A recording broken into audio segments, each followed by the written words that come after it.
cared for him, cuddled him, covered him. That's one sermon, Stacy. Produced him, provided for him, protected him. That's another sermon, Reggie. Y'all use that. Prayed for him. Those are sermons all by themselves. We ain't got time to work on them. Y'all write it down. But it is in the raising that I find parallels on this Sunday, this Mother's Day. It is in the stuff that she taught him between verses 9 and 10 that I find parallels between his mama and my mama, especially when I broke up in the house that day before I grew up with that conch in my head.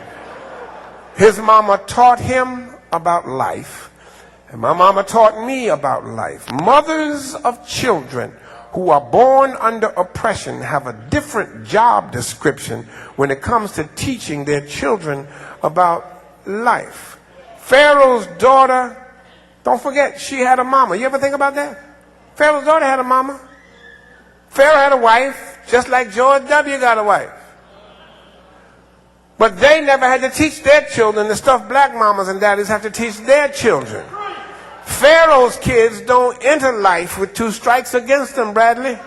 Pharaoh's kids don't start off in life with a death warrant already issued on their life. Pharaoh's kids come into life privileged. They think they're superior to other kids because they are taught from birth that other kids are inferior. Moses' mama had to teach him about life as a Hebrew slave. Moses' mama had to teach him why he was hated by folk who didn't even know him. Moses' mama had to teach him how some folk hated him simply because of the way he had been born. Mothers of children who are born under oppression have a different job description when it comes to teaching their children about life. My mama taught me about life as one of the oppressed, just like Moses' mama taught him. My mama taught me that you got to be smarter than those who don't like you before they know you. You got to study harder, and you got to learn more just to get the same grade that the kids from the dominant culture will get just because they of that race. My mama taught me about life. She taught me that you don't let nobody define you. God has already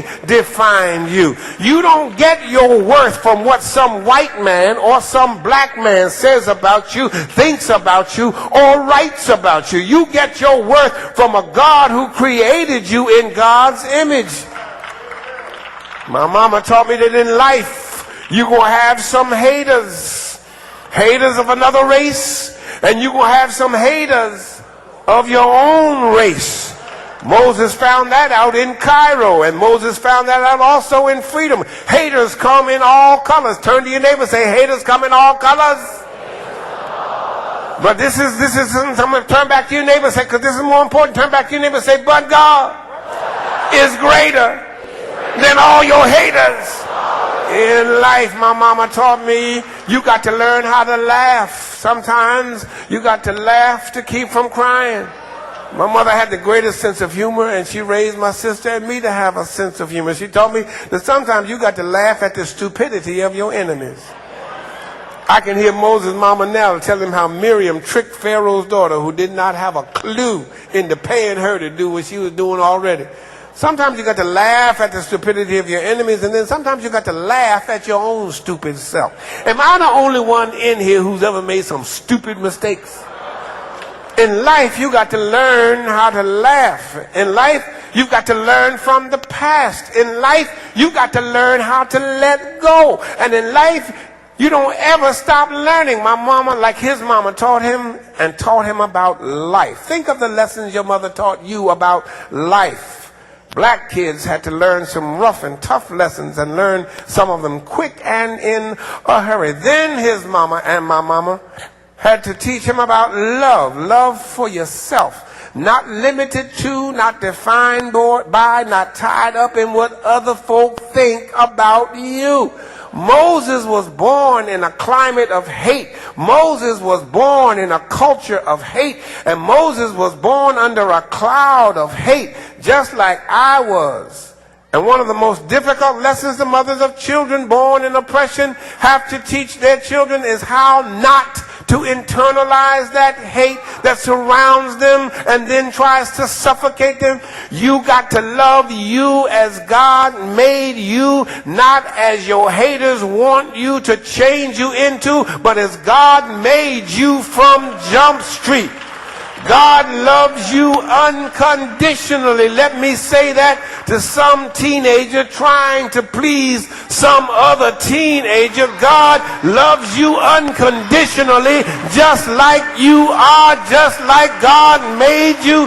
You don't have to go behind God and try to undo or redo what God has already done. God loves you unconditionally, and your mama loves you unconditionally. She carried you in her belly for 9 months. She did not abort you. She does not want you killed by your culture, killed by your country, or killed by your trying to be cute and trying to be cool. God loves you. She taught him about love. I love you. I risked my life to have you. And I risked my life to save you. But you got to love you too. Turn to your neighbor, tell your neighbor, you got to love you too. My mama taught me about love, and when I stepped into her house with concholine in my hair, I thought she had lost her mind. And I also thought I was about to lose my life. She grabbed me and took me to the kitchen sink, and with a scrub brush, I mean the same scrub brush we use to wash white walls on the car. Same scrub brush we use to wash doormats. She put my head in the sink and put it underneath hot scalding water. My head was already tender from that concholine chemical that burned like hell. And with the hot water running over my head, she took that old, dirty, hard, rock-like, bristle scrub brush and washed that conch right out of my hair, fussing the entire time that I was screaming and crying. Why are you trying to be something that you ain't? God made you the way you are. Why you want to go behind God and make yourself something other than what God made you? You can't be like everybody else. You are you, and God only made one you. You got to thank God for who you are, and thank God for making you you, and be the best you that you can be. But mama, Scrubby and Sonny, you ain't Scrubby and you ain't Sonny. You are the child I gave birth to. God loves you like you are. I love you like you are, and you got to love you like you are. God made you. God don't make no junk. God don't make no mistake. And you better shut up before I give you something to cry about.